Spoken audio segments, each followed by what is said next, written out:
Dear students, നമ്മൾ dependent ബ്രാഞ്ചസിൻ്റെ കണക്കുകളെല്ലാം ചെയ്തു കഴിഞ്ഞു. ഇനി രണ്ടാമത്തെ ഇൻഡിപെൻഡൻറ്റ് ബ്രാഞ്ചസ് എങ്ങനെയാണ് അവരുടെ കണക്കുകൾ സൂക്ഷിക്കണതെന്ന് നോക്കാം. ഇൻഡിപെൻഡൻറ്റ് ബ്രാഞ്ചസ് എന്താണെന്നും അവരുടെ കണക്കുകൾ അല്ലെങ്കിൽ അവരുടെ പ്രോഫിറ്റ് എങ്ങനെയാണ് കണ്ടുപിടിക്കണത് നമുക്ക് നോക്കാം. അപ്പോൾ എന്താണ് independent branches? Branches keeping full system of accounting are those branches which functions like autonomous business unit. അതായത് സ്വന്തമായിട്ട് എല്ലാ കാര്യങ്ങളും അക്കൗണ്ട് കീപ്പ് ചെയ്യുകയും ഒക്കെ ചെയ്യുന്ന സ്ഥാപനങ്ങളെയാണ് അല്ലെങ്കിൽ ബ്രാഞ്ചസിനെയാണ് ഇൻഡിപെൻഡൻറ്റ് ബ്രാഞ്ചസ് എന്ന് പറയുക. ഇൻഡിപെൻഡൻറ്റ് ബ്രാഞ്ചസ് ഇൻഡിപെൻഡൻറ്റ് യൂണിറ്റ് ആയിട്ടാണ് വർക്ക് ചെയ്യണം, നമുക്കറിയാവുന്ന കാര്യമാണ്. അപ്പോൾ ഈ ഇൻഡിപെൻഡൻറ്റ് ബ്രാഞ്ചസിനകത്ത് എപ്പോഴും ഹെഡ് ഓഫീസും ബ്രാഞ്ചിൻ്റെ പേരിലൊരു അക്കൗണ്ട് കീപ്പ് ചെയ്യും, ബ്രാഞ്ചും ഹെഡ് ഓഫീസിൻ്റെ പേരിലൊരു അക്കൗണ്ട് കീപ്പ് ചെയ്യും. സാധാരണ ഹെഡ് ഓഫീസ് മാത്രമാണ് ഡിപ്പെൻഡൻറ്റ് ബ്രാഞ്ചസിലെ അക്കൗണ്ട് കീപ്പ് ചെയ്തുകൊണ്ടിരുന്നത്. പക്ഷേ ഇവിടെ ഇൻഡിപെൻഡൻറ്റ് ബ്രാഞ്ചസ് ബ്രാഞ്ചും അക്കൗണ്ട് കീപ്പ് ചെയ്യും, ഹെഡ് ഓഫീസും അക്കൗണ്ട് കീപ്പ് ചെയ്യും. പക്ഷേ ഇന്നത്തെ ട്രാൻസാക്ഷൻസ് ഒക്കെ സെയിം ആയിരിക്കും കേട്ടോ. അപ്പോൾ ഈ ഒരു ബ്രാഞ്ചിൻ്റെ ഡെബിറ്റ് ബാലൻസ് എത്രയാണോ ആ സെയിം ബാലൻസ് തന്നെയായിരിക്കും ഹെഡ് ഓഫീസിൻ്റെ ക്രെഡിറ്റ് ബാലൻസ് എന്ന് പറയുന്നത്.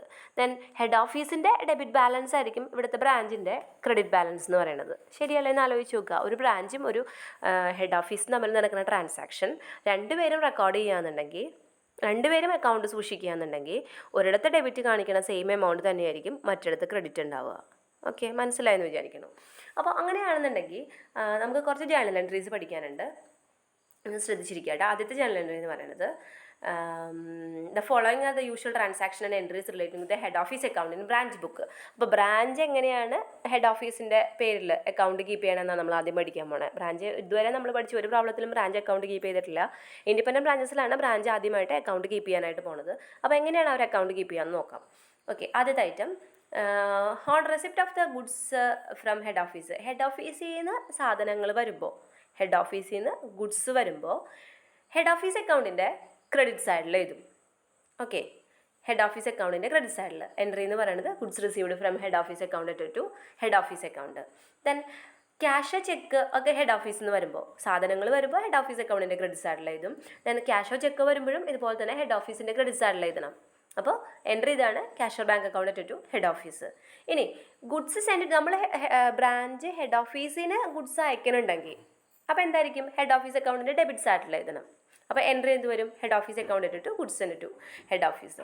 നാലാമത്തെ എൻട്രി, നമ്മുടെ ബ്രാഞ്ച് ഹെഡ് ഓഫീസിൽ ചെക്കോ എന്തെങ്കിലും അയക്കുന്നുണ്ടെങ്കിൽ അപ്പോൾ ഡെബിറ്റ് സൈഡിൽ എഴുതണം, ഹെഡ് ഓഫീസ് അക്കൗണ്ടിൻ്റെ ഡെബിറ്റ് സൈഡിൽ എഴുതണം. എൻട്രി എന്ന് പറയുന്നത് head office account to cash or bank.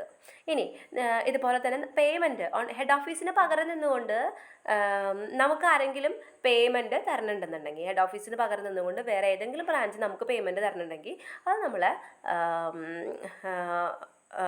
ലാസ്റ്റായിട്ട് ആറാമത്തെയാണ്, അത് നമ്മൾ ഹെഡ് ഓഫീസ് അക്കൗണ്ടിൻ്റെ ക്രെഡിറ്റ് സൈഡിൽ എഴുതണം. നമ്മളിനി ആർക്കെങ്കിലും പേയ്മെൻറ്റ് കൊടുക്കുന്നുണ്ടെങ്കിൽ ഹെഡ് ഓഫീസ് പറഞ്ഞിട്ട് നമ്മൾ ആർക്കെങ്കിലും പേയ്മെൻറ്റ് കൊടുക്കണമെന്നുണ്ടെങ്കിൽ അത് ഹെഡ് ഓഫീസ് അക്കൗണ്ടിൻ്റെ ഡെബിറ്റ് സൈഡിൽ എഴുതണം. അപ്പോൾ ഒന്നും കൂടെ ചുരുക്കി പറയാം, നമ്മുടെ ബ്രാഞ്ചിലോട്ട് സാധനങ്ങൾ വരുമോ, ക്യാഷ് വരുമോ, അതല്ല മറ്റാരെങ്കിലും നമുക്ക് ക്യാഷ് തരുമോ ഒക്കെ ചെയ്താൽ ഹെഡ് ഓഫീസ് അക്കൗണ്ടിൻ്റെ ക്രെഡിറ്റ് സൈഡിൽ എഴുതണം. ഇനി നമ്മൾ സാധനങ്ങൾ ഹെഡ് ഓഫീസിലോട്ട് കൊടുത്താലോ, നമ്മൾ ബ്രാഞ്ച് ഹെഡ് ഓഫീസിന് പേയ്മെൻറ്റ് നടത്തിയാലോ, അല്ലെങ്കിൽ നമ്മുടെ ബ്രാഞ്ച് മറ്റേതെങ്കിലും ബ്രാഞ്ചിന് ഹെഡ് ഓഫീസ് പറഞ്ഞിട്ട് പൈസ കൊടുത്താലോ, സാധനങ്ങൾ കൊടുത്താലോ ഒക്കെ ഹെഡ് ഓഫീസ് അക്കൗണ്ടിൻ്റെ ഡെബിറ്റ് സൈഡിൽ എഴുതണം. എളുപ്പമാണ്. അപ്പോൾ അങ്ങനെ പഠിച്ച എൻട്രി വേഗം കിട്ടും. ഒന്നും കൂടെ പറയാം. നമ്മുടെ ബ്രാഞ്ച് എങ്ങനെ ഹെഡ് ഓഫീസിൻ്റെ പേരിൽ അക്കൗണ്ട് കീപ്പ് ചെയ്യും എന്നാണ് നമ്മൾ ആദ്യമായിട്ട് പഠിക്കാൻ പോണത്. അതായത് ബ്രാഞ്ചിലോട്ട് എന്ത് സാധനങ്ങൾ വന്നാലോ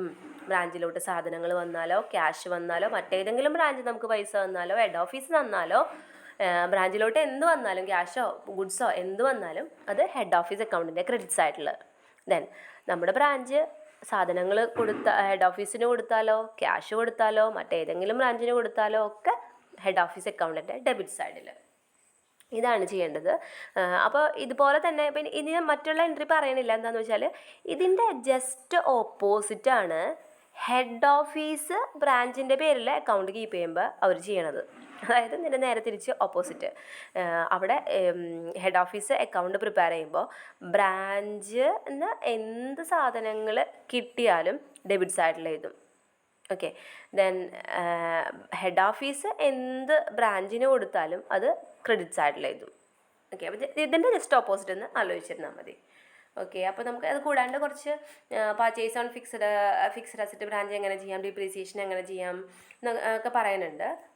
ദെൻ അടുത്തൊരു ഐറ്റമാണ് ട്രാൻസിറ്റ് ഐറ്റം. ട്രാൻസിറ്റ് എന്ന് പറഞ്ഞാൽ രണ്ട് തരം ട്രാൻസിറ്റ് ആണുള്ളത്. ഒന്ന് ക്യാഷ് ഇൻ ട്രാൻസിറ്റും ഒന്ന് ഗുഡ്സ് ഇൻ ട്രാൻസിറ്റും. എന്താണ് ക്യാഷ് ഇൻ ട്രാൻസിറ്റ്? ഒരാളൊരു ചെക്ക് കൊടുത്തിട്ട് ഇപ്പോൾ ഹെഡ് ഓഫീസ് ബ്രാഞ്ചിന് ഒരു ചെക്ക് കൊടുത്തു. ഹെഡ് ഓഫീസ് 1 ലക്ഷം രൂപയുടെ ചെക്ക് കൊടുക്കുമ്പോൾ തന്നെ ഹെഡ് ഓഫീസിൻ്റെ അക്കൗണ്ടിൽ അത് കാണും. പക്ഷേ ഈ ചെക്ക് അവിടെ ചെന്ന് എപ്പോൾ എൻ ക്യാഷ് ആവണോ അപ്പോഴാണ് അത് ബ്രാഞ്ചിൻ്റെ ബുക്കിൽ കാണുള്ളൂ. അതുവരെ ഈ ക്യാഷ് ട്രാൻസിറ്റ് ആണ്, അല്ലെങ്കിൽ വന്നുകൊണ്ടിരിക്കുകയാണ്. ഇങ്ങനത്തെ ഐറ്റത്തിനെ നമുക്ക് ക്യാഷ് ഇൻ ട്രാൻസിറ്റ് എന്ന് പറയാം. ദെൻ രണ്ടാമത്തെ ട്രാൻസിറ്റാണ് goods in transit. Goods in transit ഇതുപോലെ തന്നെ ഹെഡ് ഓഫീസ് കുറച്ച് സാധനങ്ങൾ ബ്രാഞ്ചിലോട്ട് അയക്കുകയെന്ന് വിചാരിക്കുക. ഈ ബ്രാഞ്ചിലോട്ട് ഒരു 1 ലക്ഷം രൂപയുടെ സാധനങ്ങൾ അയക്കുമ്പോൾ തന്നെ ഹെഡ് ഓഫീസ് അവിടെ എൻ്റർ ചെയ്യും 1 ലക്ഷം രൂപയുടെ സാധനങ്ങൾ വന്നു എന്ന്. അപ്പോൾ ഹെഡ് ഓഫീസിൻ്റെ കണക്കിൽ എപ്പോഴും 1 ലക്ഷം രൂപ കൂടി കിടക്കുമായിരിക്കും. പക്ഷേ ബ്രാഞ്ച് ഒരിക്കലും അത് 1 ലക്ഷം രൂപ അറ്റ് എ ടൈം റെക്കോർഡ് ചെയ്യില്ല. എപ്പോഴാണോ ബ്രാഞ്ച് ഇത് റിസീവ് ചെയ്യണേ അന്നേ അത് റെക്കോർഡ് ചെയ്യുള്ളൂ. അതുവരെ ഈ വന്നുകൊണ്ടിരിക്കുന്ന സാധനത്തിന് നമുക്ക് ഗുഡ്സ് ഇൻ ട്രാൻസിറ്റ് എന്ന് പറയാം. അപ്പോൾ 2 ഐറ്റമാണുള്ളത്, ട്രാൻസിറ്റ് ഐറ്റംസ്, ഗുഡ്സ് ഇൻ ട്രാൻസിറ്റും ക്യാഷ് ഇൻ ട്രാൻസിറ്റും. ഇനി അതിൻ്റെ എൻട്രി സാധാരണ പരീക്ഷയ്ക്ക് കഴിഞ്ഞ 2 വർഷങ്ങളിലൊക്കെ ചോദിച്ച് കണ്ടിട്ടുണ്ട്. നല്ല എളുപ്പമുള്ള എൻട്രി, 5 മാർക്ക് ഈസി ആയിട്ട് കിട്ടും. 5 മാർക്കിനാണ് ചോദിക്കുക. ഇതിൻ്റെ എൻട്രി എന്ന് പറയുന്നത് എങ്ങനെയാണ്? Cash in transit account at to branch, cash in transit account at to head office. Then goods in transit account at to branch, goods in transit account at to head office. ഇത് രണ്ടും ഉണ്ടെങ്കിൽ എങ്ങനെ? Cash in ട്രാൻസിറ്റും goods in ട്രാൻസിറ്റും ഉണ്ടെങ്കിൽ entry എങ്ങനെയാണ്? Cash in transit account debtor, goods in transit account അറ്റർ to branch. ഇനി head ഓഫീസിൻ്റെ ആണെങ്കിലോ cash in transit account debtor, goods in transit account അറ്റർ to head office. നല്ല എളുപ്പമാണ്, 5 മാർക്ക് ഈസി ആയിട്ട് വാങ്ങാം. ഒറ്റ കുട്ടികളത് ശരിയാക്കി കണ്ടിട്ടില്ല പേപ്പർ നോക്കുമ്പോൾ. അപ്പോൾ ഇത് നല്ല എളുപ്പമാണ്. ക്യാഷ് ഇൻ ട്രാൻസിറ്റും ഗുഡ്സ് ഇൻ ട്രാൻസിറ്റിൻ്റെ എൻട്രി എന്ന് പറയുന്നത്. ക്യാഷ് ഇൻ ട്രാൻസിറ്റ് മാത്രമേ ഉള്ളൂ എന്നുണ്ടെങ്കിൽ cash in transit account അറ്റർ to head office, cash in transit account അറ്റർ to branch. Goods in transit മാത്രമേ ഉള്ളതെന്നുണ്ടെങ്കിൽ goods in transit account അറ്റർ to head office, goods in transit account അറ്റർ to branch. Okay, ഇതാണ് അതിൻ്റെ entry. അങ്ങനത്തെ ആ model ഒരു problem നമുക്ക് നോക്കാം. Illustration 15 ഒന്ന് നോക്കുക. ഓൺ 15 കേട്ടോ. On 31st December 2014, head office account in Madras book shows a credit balance of ₹24,000. അപ്പോൾ മദ്രാസിൻ്റെ ബുക്കിൽ കാണിക്കുന്നത് ഒരു ക്രെഡിറ്റ് ബാലൻസ് ആണ് 24,000 രൂപ. On the same day Madras branch account in the head office book, head ഓഫീസിൽ കാണിക്കുന്നത് ഡെബിറ്റ് ബാലൻസ് 28,000 രൂപ. അപ്പോൾ നമ്മൾ നേരത്തെ പറഞ്ഞു ബ്രാഞ്ചും ഹെഡ് ഓഫീസും തമ്മിലുള്ള ട്രാൻസാക്ഷൻസ് എൻ്റർ ചെയ്യുമ്പോൾ ഇത് രണ്ടും സെയിം, ഒരെണ്ണത്തിൻ്റെ ഡെബിറ്റ് ബാലൻസ് തന്നെയായിരിക്കണം മറ്റേതിൻ്റെ ക്രെഡിറ്റ് ബാലൻസ്. പക്ഷേ ഇവിടെ പറഞ്ഞിരിക്കുക ബ്രാഞ്ചിൻ്റെ അക്കൗണ്ടിൽ കാണിക്കുന്നത് 24,000, ഹെഡ് ഓഫീസിൻ്റെ അക്കൗണ്ടിൽ കാണിക്കുന്നത് 28,000 എന്ന്. അപ്പോൾ തന്നെ ഒരു 4,000 രൂപയുടെ ഡിഫറൻസ് വന്നു. ആ ഡിഫറൻസ് എന്തായിരിക്കും? ആ ഡിഫറൻസ് ട്രാൻസിറ്റ് ആണ്. ഗുഡ്സ് ഇൻ ട്രാൻസിറ്റോ ക്യാഷ് ഇൻ ട്രാൻസിറ്റോ ആണെന്ന് നമുക്ക് അസ്യൂം ചെയ്യണം. നമ്മൾ അസ്യൂം ചെയ്യണം കേട്ടോ. ഈ മോഡൽ പ്രോബ്ലം ഇമ്പോർട്ടൻ്റ് ആണ്. ഒരു ബ്രാഞ്ചിൻ്റെ അക്കൗണ്ടിൽ 24,000, ഹെഡ് ഓഫീസിൻ്റെ അക്കൗണ്ടിൽ 28,000 അങ്ങനെ കാണിക്കാൻ പാടില്ല. ആ ഡിഫറൻസിന് കാരണം എന്തെങ്കിലും ട്രാൻസിറ്റ് ആയിരിക്കാം. നമുക്ക് ബാക്കി ക്വസ്റ്റ്യൻ്റെ ബാലൻസ് നോക്കാം. ഓക്കെ, ഇവിടെ പറഞ്ഞിട്ടുണ്ട് on verifying the books it's found that goods send by head office to the branch but not received by the branch before the closing date. അപ്പോൾ 4,000 രൂപയുടെ കാരണം എന്ന് പറയുന്നത് ഒരു 3,000 രൂപയുടെ സാധനങ്ങൾ ഹെഡ് ഓഫീസ് അയച്ചിട്ടുണ്ടായിരുന്നു, പക്ഷേ ബ്രാഞ്ച് അത് റിസീവ് ചെയ്തിട്ടില്ല.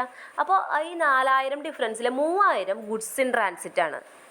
ബാക്കി ഒരു 1,000 ഉണ്ടല്ലോ, 1000നെ കുറിച്ച് ഇവിടെ ഒന്നും പറഞ്ഞിട്ടില്ല. അപ്പോൾ നമുക്ക് ആ 1,000 ക്യാഷ് ഇൻ ട്രാൻസിറ്റ് ആണെന്ന് അസ്യൂം ചെയ്യണം. ഓക്കെ, 4,000 രൂപയുടെ ഡിഫറൻസ് ആണ് ഉള്ളത് ടോട്ടൽ. ആ 4,000-ൽ 3,000 രൂപ ഗുഡ്സ് ഇൻ ട്രാൻസിറ്റ് ആണ് ഇവിടെ എടുത്ത് പറഞ്ഞിട്ടുണ്ട്. ബാക്കി 1,000 ക്യാഷ് ഇൻ ട്രാൻസിറ്റ് ആണ് അസ്യൂം ചെയ്യണം. അങ്ങനെയാണെങ്കിൽ ജേണൽ എൻട്രി എഴുതാനാണ് പറഞ്ഞിരിക്കുന്നത്. ജേണൽ എൻട്രി നോക്കിയേ.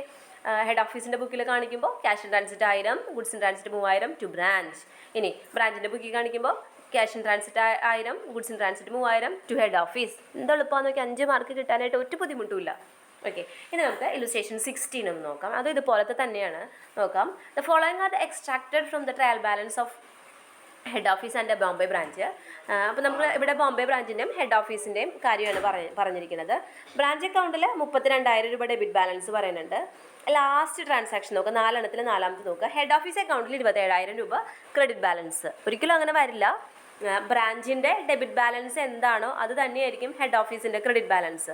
പക്ഷേ ഇവിടെ ബ്രാഞ്ചിൻ്റെ ഡെബിറ്റ് ബാലൻസ് 32,000, ഹെഡ് ഓഫീസിൻ്റെ ക്രെഡിറ്റ് ബാലൻസ് 27,000. 5,000 രൂപയുടെ ഡിഫറൻസ് ഇവിടെ തന്നെ നമുക്ക് കണ്ടുപിടിക്കാൻ പറ്റും. ബ്രാഞ്ചിൻ്റെ കണക്കല്ല ഹെഡ് ഓഫീസിൻ്റെ കണക്ക്. ഈ 5,000 രൂപ എന്ന് പറയുന്നത് നമ്മൾ നേരത്തെ പറഞ്ഞ പോലെ തന്നെ ഒന്നുകിൽ ക്യാഷ് ഇൻ ട്രാൻസിറ്റ് ആവാം, അല്ലെങ്കിൽ ഗുഡ്സ് ഇൻ ട്രാൻസിറ്റ് ആവാം. അപ്പോൾ നമുക്കത് എങ്ങനെ കണ്ടുപിടിക്കാം? രണ്ടാമതായിട്ട് നോക്കുക.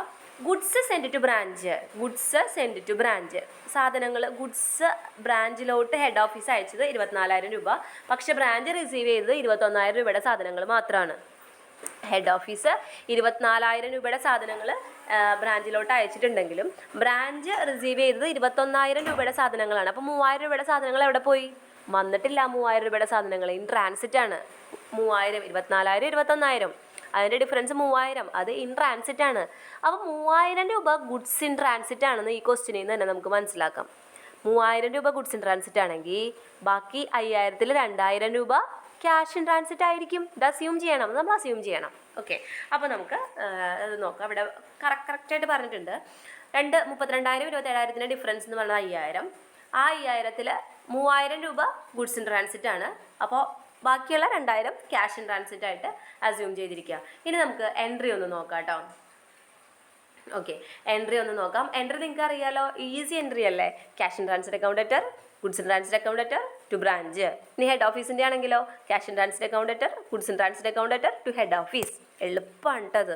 ഞാൻ ഇനി ഇവിടെ ഒരു റെക്കൺസിലിയേഷൻ സ്റ്റേറ്റ്മെൻറ്റ് പറയുന്നുണ്ട്. റെക്കൺസിലിയേഷൻ സ്റ്റേറ്റ്മെൻറ്റ് എന്ന് പറഞ്ഞാൽ നമ്മൾ ബ്രാഞ്ച് അക്കൗണ്ടിൻ്റെ ബാലൻസിൽ നിന്ന് തുടങ്ങുകയാണ് 32,000. അതിൽ നിന്ന് ഗുഡ്സ് ഇൻ ട്രാൻസിറ്റ് 3,000 കുറച്ചു, ക്യാഷ് ഇൻ ട്രാൻസിറ്റ് കുറച്ചു, അങ്ങനെ 5,000 കുറച്ചു, 27,000 കറക്റ്റായി. ഓക്കെ, നമുക്ക് അടുത്തത് ഇൻ്റർ ബ്രാഞ്ച് ട്രാൻസാക്ഷൻ നോക്കാം. അതായത് 2 ബ്രാഞ്ചുകൾ തമ്മിൽ ട്രാൻസാക്ഷൻ ചിലപ്പോൾ നടക്കാം. ഹെഡ് ഓഫീസ് പറയും ഒരു ബ്രാഞ്ചിൽ നിന്ന് വേറൊരു ബ്രാഞ്ചിലോട്ട് സാധനങ്ങൾ കൊടുക്കാൻ അല്ലെങ്കിൽ പൈസ കൊടുക്കാനൊക്കെ പറയും. അങ്ങനെയാണെങ്കിൽ എങ്ങനെയാണ് എന്താണ് ചെയ്യേണ്ടതെന്ന് നോക്കാം. ഓക്കെ, അപ്പോഴും ഈ കുറച്ച് ജേണൽ എൻട്രീസ് പഠിക്കണം. 3 ജേണൽ എൻട്രി ഉള്ളൂ. Sending branch, in the books of sending branch. Sending ബ്രാഞ്ചിൽ ഏത് ബ്രാഞ്ചാണോ വേറൊരു ബ്രാഞ്ചിലോട്ട് സാധനങ്ങൾ എ ബ്രാഞ്ച് ബി ബ്രാഞ്ചിലോട്ട് കൊടുക്കുകയാണെങ്കിൽ സെൻഡിങ് ബ്രാഞ്ചിൻ്റെ അക്കൗണ്ടിൽ head office account to goods send to head office. Then receive ചെയ്യുന്ന ബ്രാഞ്ചിൻ്റെ അക്കൗണ്ടിൽ കാണിക്കേണ്ടത് goods from head office account to head office. അതായത് then in the books of head office കാണിക്കുമ്പോൾ എന്ത് ചെയ്യുന്നത് വെച്ചാൽ receiving branch account to central branch. അതായത് ഒരു ബ്രാഞ്ച് മറ്റൊരു ബ്രാഞ്ചിലോട്ട് സാധനങ്ങൾ അയക്കുമ്പോൾ അത് ഇപ്പോൾ നമ്മുടെ ബ്രാഞ്ച് വേറൊരു ബ്രാഞ്ചിലോട്ട് സാധനങ്ങൾ അയക്കുമ്പോൾ നമ്മളത് ഹെഡ് ഓഫീസിലോട്ട് അയച്ച പോലെ ട്രീറ്റ് ചെയ്യണം. എന്താണോ ഹെഡ് ഓഫീസിലോട്ട് അയക്കുമ്പോൾ എൻട്രി സെയിം എൻട്രി തന്നെയാണ് ഫോളോ ചെയ്യേണ്ടത്. ദെൻ നമുക്ക് വേറൊരു ബ്രാഞ്ചാണ് സാധനങ്ങൾ തന്നെ എന്നുണ്ടെങ്കിൽ ആ ബ്രാഞ്ചിൻ്റെ പേരല്ല നമ്മൾ എഴുതേണ്ടത്. നമുക്കത് ഹെഡ് ഓഫീസിൽ നിന്ന് വന്ന പോലെ നമ്മളത് ട്രീറ്റ് ചെയ്യണം. ദെൻ പക്ഷേ ഹെഡ് ഓഫീസ് എന്ത് ചെയ്യും? എൻട്രി ചെയ്യുമ്പോൾ ഈ റിസീവിങ് ബ്രാഞ്ച് അക്കൗണ്ട് ഒരു സെൻട്രൽ ബ്രാഞ്ച് എന്നുള്ള രീതിയിലാണ് അവരവരുടെ അക്കൗണ്ട് കാണിക്കുക. നമുക്ക് ഇല്ലസ്ട്രേഷൻ 17 ഒന്ന് നോക്കാം. Madras branch transferred goods worth ₹5,000 to Bangalore branch. അപ്പോൾ മദ്രാസ് ബ്രാഞ്ച് 5,000 രൂപയുടെ സാധനങ്ങൾ ബാംഗ്ലൂർ ബ്രാഞ്ചിലോട്ട് കൊടുത്തു എന്നാണ് പറയണത്. അത് കൊടുത്തത് വെറുതെ അല്ല, ഹെഡ് ഓഫീസ് ഇൻഫോം ചെയ്തിട്ടാണ് കൊടുത്തത്. അപ്പോൾ ഇതിനെ എങ്ങനെ എൻട്രി ആയിട്ട് കാണിക്കും എന്നാണ് ഇവിടെ പറഞ്ഞിരിക്കുന്നത്. അതിൻ്റെ എൻട്രി ഇങ്ങനെയാണ്. മദ്രാസ് ബ്രാഞ്ചിൻ്റെ ബുക്കിൽ head office account to goods send to head office. Bangalore ബ്രാഞ്ചിൻ്റെ goods received from head office to head office. Head ഓഫീസിന് കിട്ടിയ പോലെ അവർ കാണിച്ചിരിക്കുന്നത്. അതുപോലെ മദ്രാസ് ബ്രാഞ്ച് ചെയ്തിരിക്കുന്നത് ഹെഡ് ഓഫീസിലോട്ട് അയച്ച പോലെ സെയിം എൻട്രി.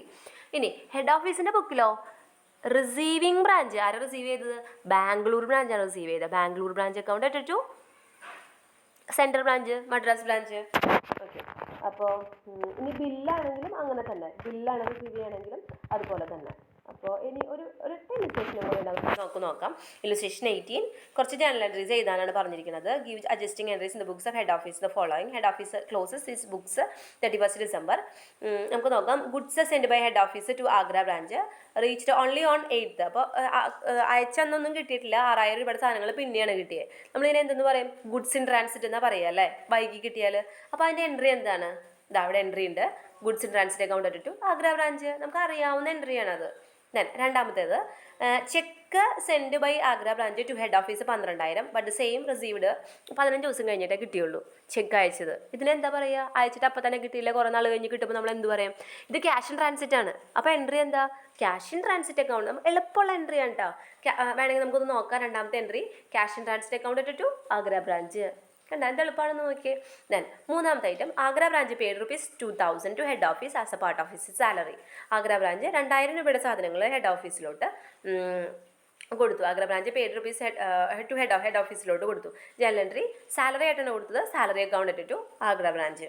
ദെൻ നാലാമത്തെ എൻട്രി നോക്കാം. നാലാമത്തെ ട്രാൻസാക്ഷൻ നോക്കാം. Goods purchased by Agra branch but the payment on the same made by head office 9,000.